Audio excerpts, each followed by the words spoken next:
ठीक है, तो शुरू करते हैं आज की क्लास। ये कुंडली की डिटेल आप नोट कीजिए। 15 दिसंबर 1994, 12:56 PM, न्यू दिल्ली। ये मेरे पास मैंने चार्ट इसका बनाया था। तो अब आप देखिए कि यहाँ पर लग्न कौन सा है। लग्न चार्ट के अंदर देखिए, यहाँ पर आप देखेंगे तो लग्न जो है वो द्विस्वभाव है। तो यहाँ पर आप बताइए मुझे, बाधक कौन सा है, मारक कौन सा है, बुरे भाव सेवन कौन से भाव हैं। बाधित हो गया।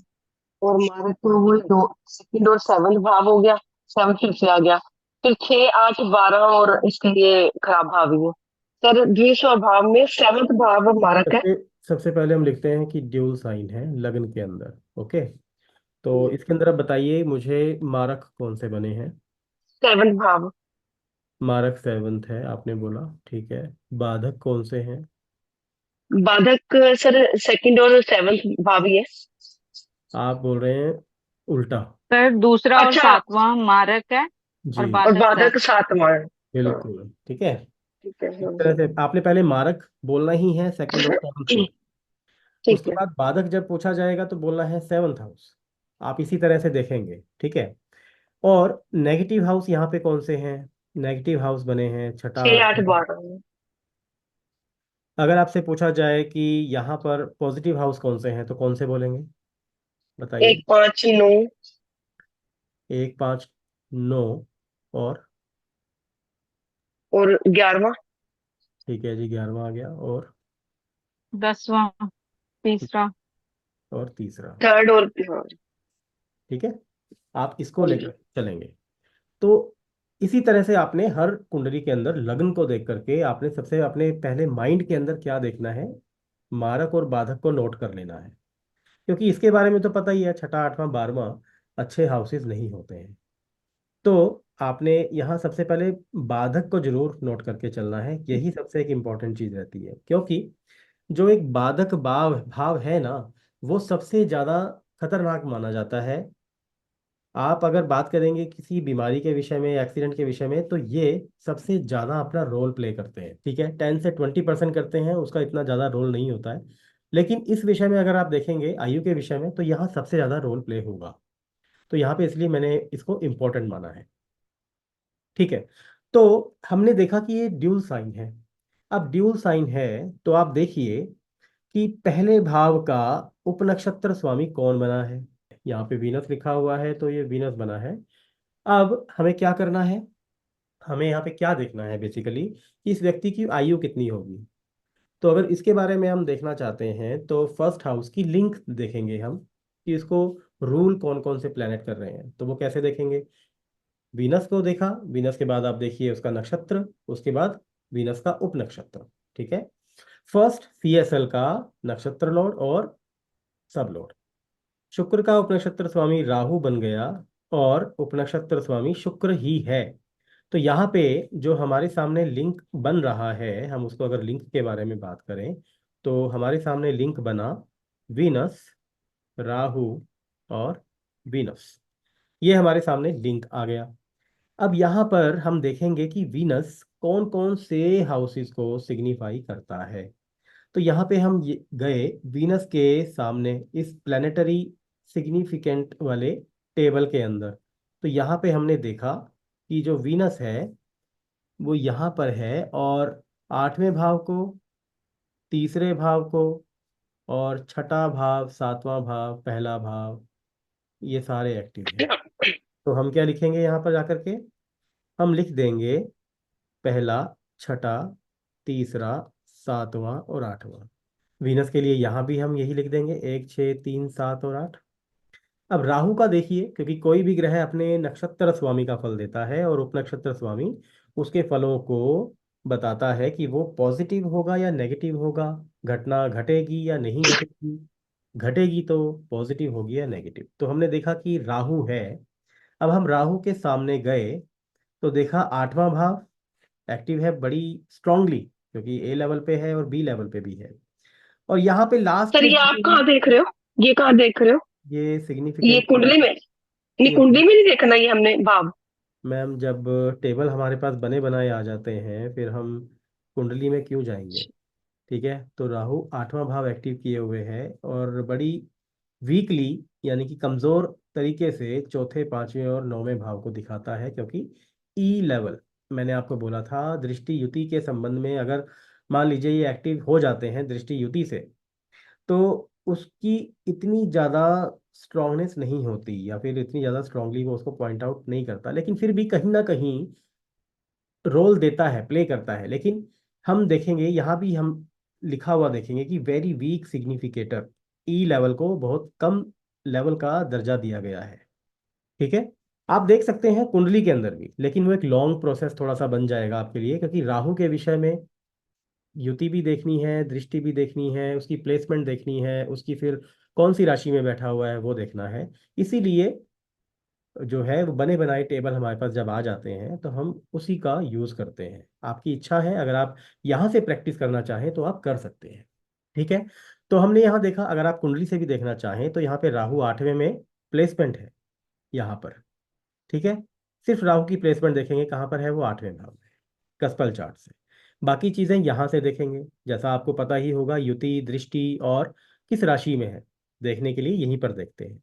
तो यहाँ पर कहाँ पर है वो, तुला राशि में, शुक्र की राशि है, शुक्र से युति में भी है, बड़ी क्लोज कंजंक्शन है, 2 डिग्री का अंतर है। तो यहाँ पर दृष्टि युति, सॉरी, सिर्फ युति जो बनी है वो शुक्र से बनी। उसके बाद यहाँ 8वें में बैठा है, 8वें के साथ युति है या नहीं, उसके लिए हम देखेंगे 8वें भाव की डिग्री को। 16 डिग्री 45 मिनट पर है, राहु है 18 डिग्री का, तो यहाँ भी क्लोज कंजंक्शन हो गई। तो यानी कि जो राहु है 8वें भाव के तो बड़ी स्ट्रांगली रिजल्ट दे रहा है। इसीलिए आपने इस टेबल के अंदर देखा कि राहु ए लेवल पे और बी लेवल पर बड़े स्ट्रांगली रिजल्ट यहाँ पर देता हुआ मिल रहा है। क्यों? क्योंकि जिस राशि के अंदर बैठा है शुक्र, वो भी इसी के साथ 8वें भाव में है। तो हम क्या कहते हैं कि यहाँ पर देखेंगे कि राहु कौन सी राशि में है, तो प्लेसमेंट क्या है, प्लेसमेंट कस्पल से देखिए 8वां, और किस राशि के अंदर है, 8वां भाव, उसका नक्षत्र स्वामी कहाँ है, 8वें भाव में, तो यहाँ पर ये एक्टिव हो गया 8वां भाव। तो यहाँ पर हम लिख लेंगे 8th हाउस। ठीक है, और वीकली थोड़ा सा यानी कि कमजोर तरीके से 5वें और 9वें को भी एक्टिव किए हुए हैं और चौथे को भी एक्टिव किए हुए हैं। तो अब आप यहाँ पर मुझे सिर्फ इतना बताइए कि इस व्यक्ति की आयु के विषय में आप क्या कह सकते हैं। सर 8th हाउस एक्टिव है, और ये जो आपने 1, 6, 3, 7, 8, यही ये तीनों लिखे हुए हैं ना। हाँ जी। हाँ, तो सर इसमें मारक भी एक्टिव है, बाधक तो नहीं है, इसमें बाधक तो नहीं दिख रहा, तो कि बाधक इसका 12th का, तो बाधक 7th है। हाँ, वो भी एक्टिव है। मारक और तो बाधन इसकी दोनों। हाँ सर 33 तक ही लग रही है मुझे, ठीक है, मारक क्योंकि है, बाधक है, बुरा हाँ। है, साथ में 5वां और 9वां है, लेकिन वीक है, इतने स्ट्रांगली रिजल्ट नहीं दे रहे हैं। ठीक है, यहाँ पर छठा भाव भी है व्यक्ति की बीमारी का। काफी सारे हैं सर। ठीक है ना, ये तीनों जो है एक्टिव है, हम्म। जो कि एक अच्छा साइन नहीं है किसी व्यक्ति की आयु के हम्म। विषय में। तीसरा भाव एक्टिव है, पॉजिटिव है, बट उतना वो असर नहीं देगा, क्योंकि मारक बाधक एक्टिव है, बुरा भाव भी एक्टिव है। 1, 5, 9, 11वां भाव नहीं है। अब आप देखिए, यहाँ पे हमने ये तो देख लिया, यहाँ पर देखिए कि क्या 11वां भाव को भी कोई ग्रह सिग्निफाई कर रहा है, क्या 11वें भाव में कोई ग्रह बैठा हुआ है। हमने देखा कि 11वां हाँ, भाव नहीं बैठे कोई हैं। भी नहीं। खाली है। कोई भी नहीं है। और यहाँ पे देखेंगे कि क्या 11वें भाव को, के स्वामी को देख सकते यहाँ हैं, उसके 11वें साथ भाव तो के नहीं लिए कोई। अगर आप हाउस टेबल के अंदर जाएं, तो 11वें भाव के अंदर हम एक बार ये देख लेते हैं कि 11वें भाव को सिग्निफाई करने वाले प्लैनेट कौन कौन से हैं। हम्म। देखा, जुपिटर है, सैटर्न है। ठीक है, तो ये दो ग्रह हम्म। जो हैं ये इसको सिग्निफाई करते हैं। तो हम्म। अब हम ये देखेंगे कि जो ये दो भाव एक्टिव हो रहे हैं, दो ग्रह जो इसको एक्टिव करते हैं 11वें भाव को, तो क्या हम्म। राहु के साथ इसकी कहीं प्लेसमेंट है। तो राहु को हमने देखा कसपल चार्ट के अंदर गुरु के साथ में प्लेसमेंट में है, उर्दू के साथ है। हालांकि हम्म। 11वां भाव तो एक्टिव तो 11th होता है, भी आ गया। 11वां भाव एक्टिव तो होता है, पर इतना स्ट्रांगली एक्टिव नहीं होगा। तो इसके हम्म, बारे में हम डिस्कस करेंगे, क्योंकि मैंने आपको बताया कि जो नेटिव है इसका जो बर्थ हुआ 1994 में हुआ है, अभी तक इसकी शादी भी नहीं हुई है। तो हम मैरिज के विषय में एक बार इस चार्ट को ले लेते हैं, लेकिन थोड़ा सा जल्दी हो जाएगा क्योंकि अभी हम मैरिज के चैप्टर पे पहुंचे नहीं हैं, लेकिन थोड़ा सा हम डिस्कस कर लेते हैं। तो अगर एज की हम बात करें, तो एज के विषय में हम अगर देखते हैं तो यहाँ पर मुझे इसकी जो एज लगती है वो मुझे 33 तक ही लगती है, कि इस व्यक्ति की जो एज होगी वो 33 तक ही 33 35 तक हो मैक्सिमम सकती है, ज्यादा नहीं। मैक्सिमम मैक्सिमम इतना हो पाएगा। लेकिन अभी हम्म दशाओं के ऊपर भी डिपेंड करता है कि क्या इस व्यक्ति की दशा किस ग्रह की चल रही है। मैंने जो है इसकी दशाओं को देखा था, वो राहु की दशा तो एक्टिव थी।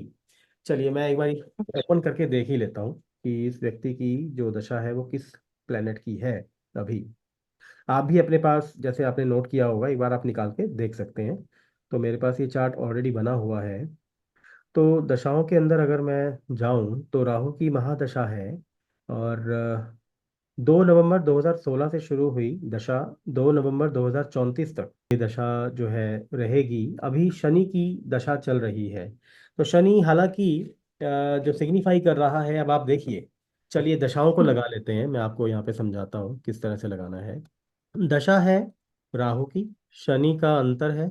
तो राहु का हमने देखा कि राहु सिग्निफाई करता है 8वें भाव को, चौथे, हम्म 5वें और 9वें को वीकली, कमजोर तरीके से। शनि जो सिग्निफाई कर रहा है वो सिग्निफाई करता है, इसके अंदर मेंशन है वो आठ, तो सिर्फ 8 पे कर रहे थे हम। 12वां भाव, ये देखिए 8वां, 12वें में बैठे हैं। 11वां। ठीक है, ये 3 हाउसेस को यहाँ पर सिग्निफाई कर रहा है। तो यहाँ पे आप देखेंगे तो 7th हाउस नहीं एक्टिव है शनि की दशा में, लेकिन 8वां 12वां भाव एक्टिव है। तो यहाँ ये क्या दे हम्म सकता है? अब ये चौथा भाव भी चलिए कमजोर तरीके से आ रहा है, लेकिन आ रहा है। इसको अगर आप देखेंगे तो यहाँ पर 8वां और 12वां भाव सिर्फ और सिर्फ इसको ऑब्स्टेकल्स दे रहा है फिलहाल। ठीक हम्म है, अभी इसको बीमार नहीं किया। क्यों नहीं किया, बताइए, रीजन क्या है? मैंने आपको बताया था कि कोई भी ग्रह, 6th हाउस एक्टिव नहीं है। एब्सोल्युटली 6th हाउस को इसने एक्टिव नहीं किया हुआ। ठीक है, तो 6th हाउस जब एक्टिव हो जाएगा, सपोज कीजिए ये शनि की दशा है, अंतरदशा। अगर हम्म यहाँ पर शनि, सपोज कीजिए जैसे ये 8वां भाव दिखा रहा है, तो हमने देखा कि शनि आज की डेट में सिर्फ शनि के ही नक्षत्र में है।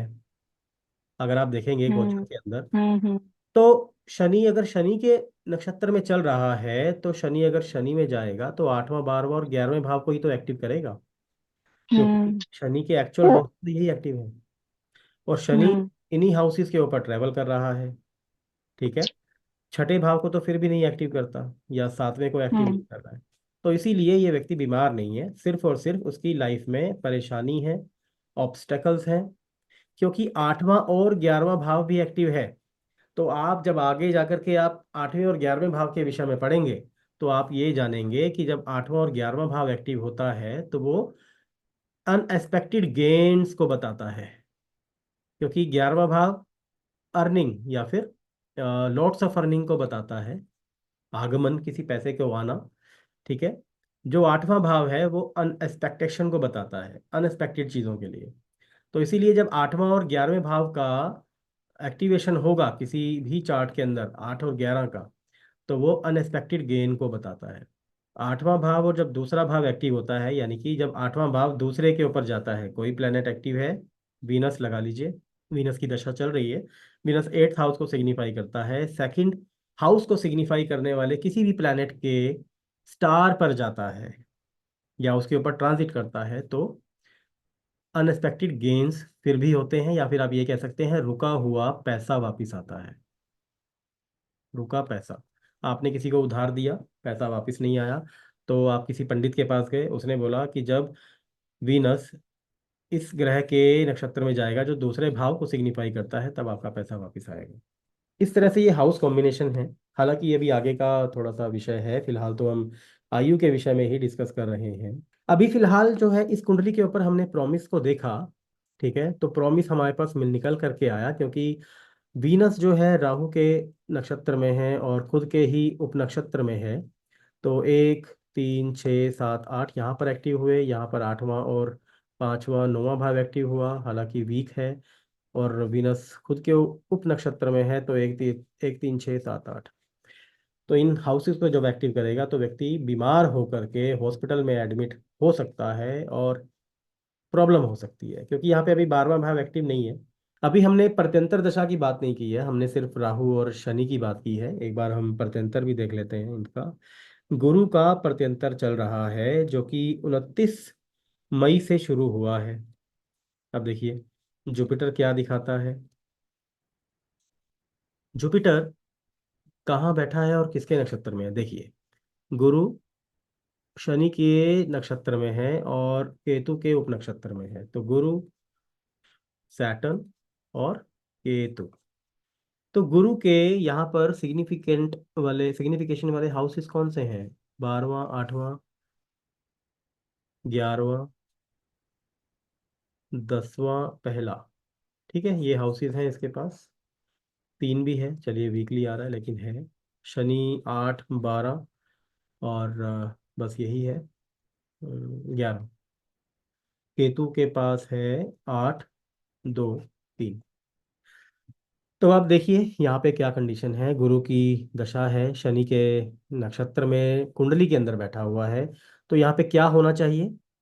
इस व्यक्ति को यहाँ पर पैसा तो मिलना चाहिए, अनएक्सपेक्टेड गेन होने चाहिए। 8वां और 11वां भाव एक्टिव है, क्योंकि 8वां भाव को सिग्निफाई करने वाला ग्रह शनि के स्टार में है। गुरु 8वें भाव को शो करता है, शनि 11वें भाव को शो करता है। तो अनएक्सपेक्टेड गेन तो हो सकते हैं। ठीक है, आगे क्योंकि केतु भी 8वें भाव को सिग्निफाई करता है, दूसरे भाव को सिग्निफाई करता है। तो मैंने बताया था अभी थोड़ी देर पहले, 8वां भाव का संबंध दूसरे से बने तो व्यक्ति को पैसा मिलता है रुका हुआ। तो ये जो व्यक्ति है बेसिकली फार्मा का इसका बिजनेस है दिल्ली में। और इनके जैसे फार्मा का बिजनेस है तो मार्केट में पैसा रहता ही है। तो कुछ दिन पहले बात हुई थी तो इनका कुछ अमाउंट मार्केट में था। धीरे धीरे मैंने उनको बोला था निकलना शुरू हो जाएगा, तो ये अब निकलना थोड़ा थोड़ा शुरू हो गया है इनका पैसा। एकदम से बहुत ज़्यादा नहीं आ रहा है, क्योंकि हालांकि 8वां और 11वां है, बट जो केतु है वो 11th को सिग्निफाई नहीं करता है। अगर यहाँ भी 11th हाउस आ जाता तो हम कहते कि यस, पूरी तरीके से पैसा वापस इस दशा के अंदर हो जाएगा। सिर्फ स्टार लेवल पे है, लेकिन अब आप जानते हैं कि जो सब लॉर्ड है वो क्या दिखाता है? वो दिखाता है कि रिजल्ट पॉजिटिव होगा नेगेटिव होगा, उसका मज़ा आएगा या नहीं जो चीज़ हो रही है। तो यहाँ पे तो एक पॉसिबिलिटी बनती है कि हाँ ठीक है, कोई कस्टमर बोलता है कि ठीक है मैं आपका अमाउंट दे दूंगा, बट जब बात आती है देने की तो वो उतना अमाउंट नहीं आ पाता, थोड़ा अमाउंट आता है। पहले आपने प्रॉमिस चेक कर लिया। आपको हाँ प्रॉमिस जी। चेक करने की जरूरत कब नहीं है?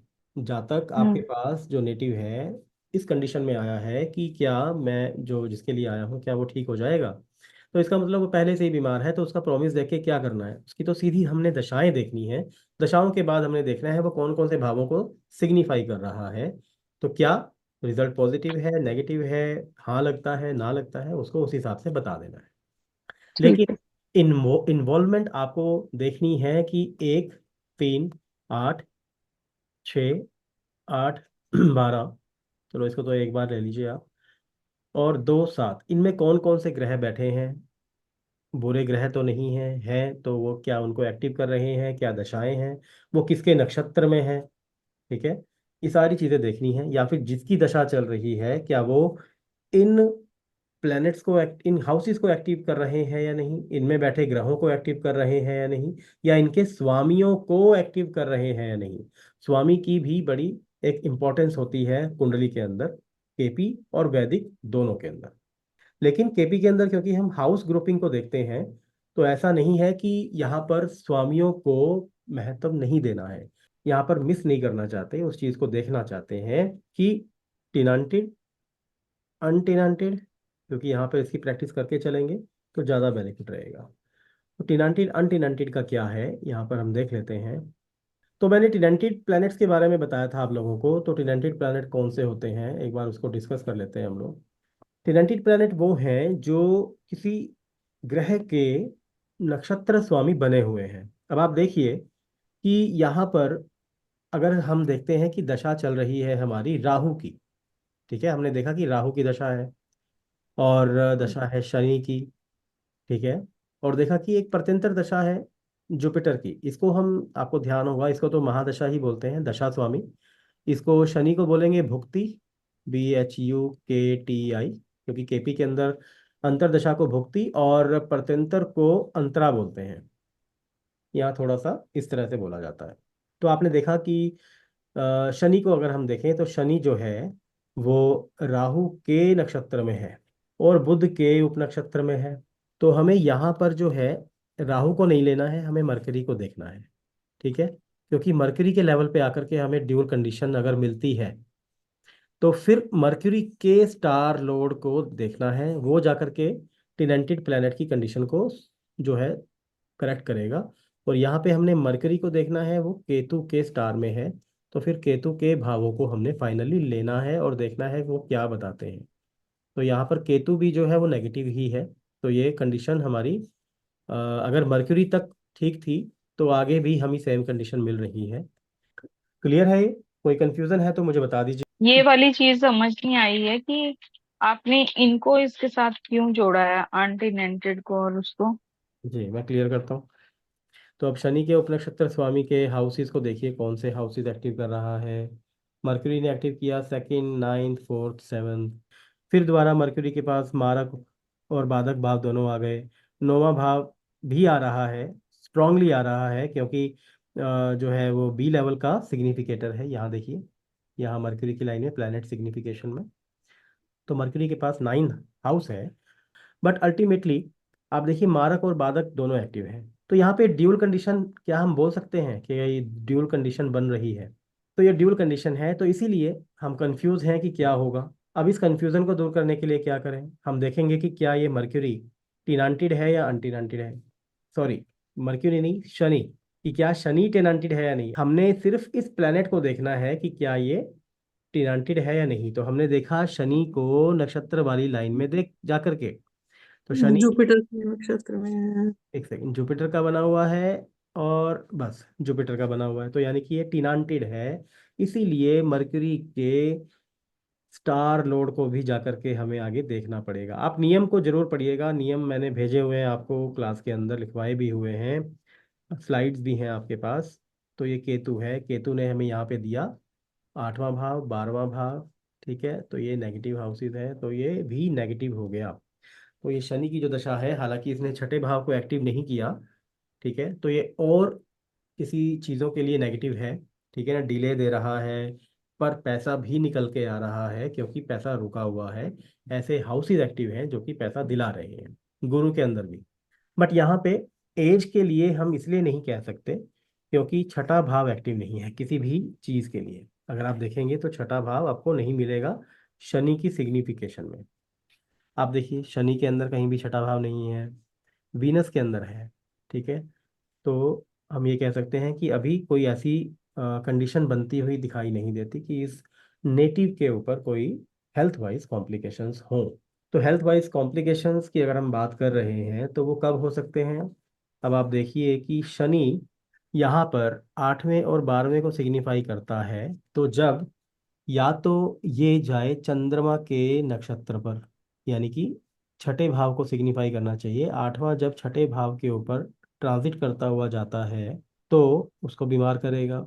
5वां भाव भी है, दवाइयों के साथ में थोड़ा रिलीफ आता रहेगा। और शनि अगर जाए वीनस के नक्षत्र में, तो यहाँ पे छठा भाव है, हालांकि वीक तौर पे यानी कमजोर तौर पे एक्टिव है, तो परेशान कर सकता है। या फिर जाए मंगल के नक्षत्र में, यहाँ पर अगर शनि मंगल के नक्षत्र पर जाए तो ये जो जातक है बड़ी स्ट्रांगली जो है, इसको हेल्थ कॉम्प्लिकेशंस आएंगे और प्रॉब्लम्स रहेंगी इसके साथ, हम ये बोल सकते हैं।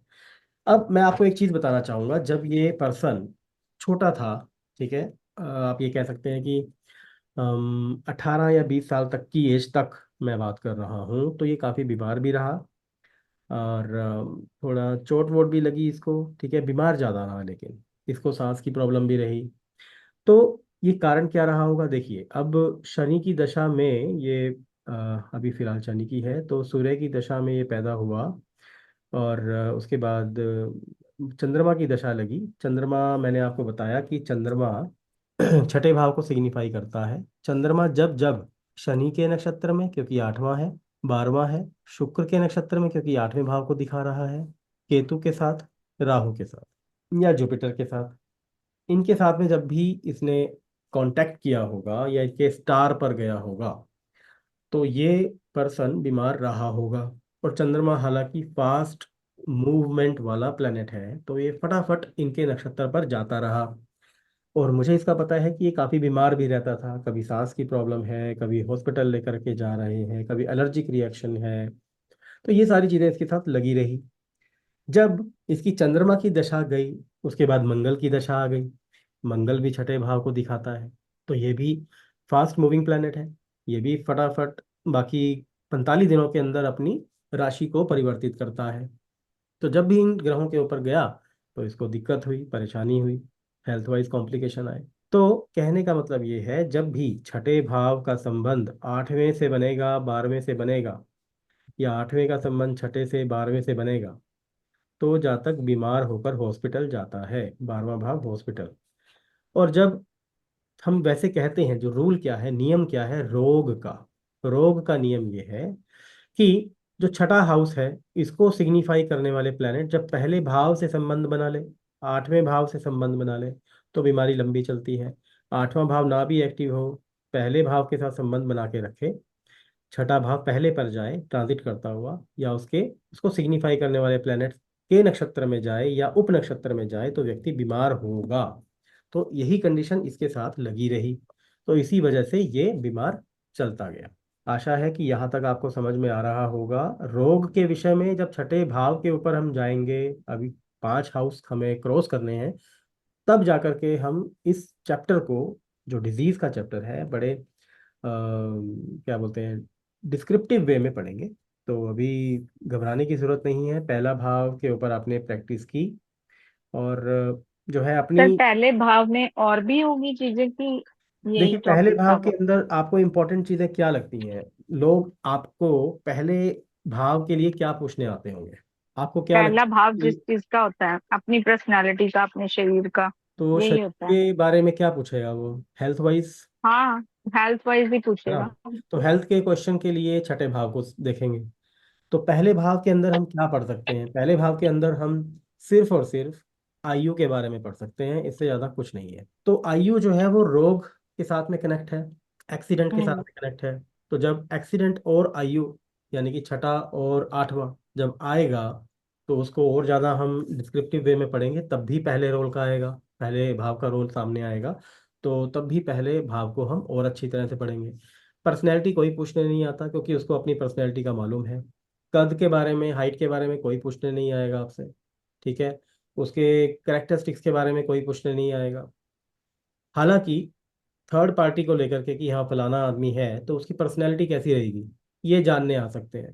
तो उसके बारे में मैं आपको बताऊंगा। थर्ड और एट्थ हाउस के ऊपर भी इस चीज़ को लगा करके देखेंगे, तो और ज़्यादा क्लियर हो जाएगी। लेकिन आप भी इस चार्ट के ऊपर प्रैक्टिस करें, तो आपको थर्ड हाउस और एट्थ हाउस के बारे में एक बार आप जा करके देखें कि कैसे देखना है। मैं क्लास को फिर यहीं पे रोकता हूँ। और फर्स्ट हाउस के लिए जो हमने देखा चीज़, हालांकि आयु के विषय में ज़्यादा हमें डिस्कस नहीं करना चाहिए, लेकिन ये पढ़ाने का विषय है, तो मैं पढ़ा रहा हूँ आपको। अपनी कुंडलियों के ऊपर लगा के मत देखना, अपने बच्चों की कुंडलियों के ऊपर लगा करके मत देखना। Okay, good night. मैं यहीं पर इसको ओके सर। रोकता हूँ। Okay sir. ठीक है, okay, bye bye ma'am. Thank you sir, thank you so bye much. Ma'am.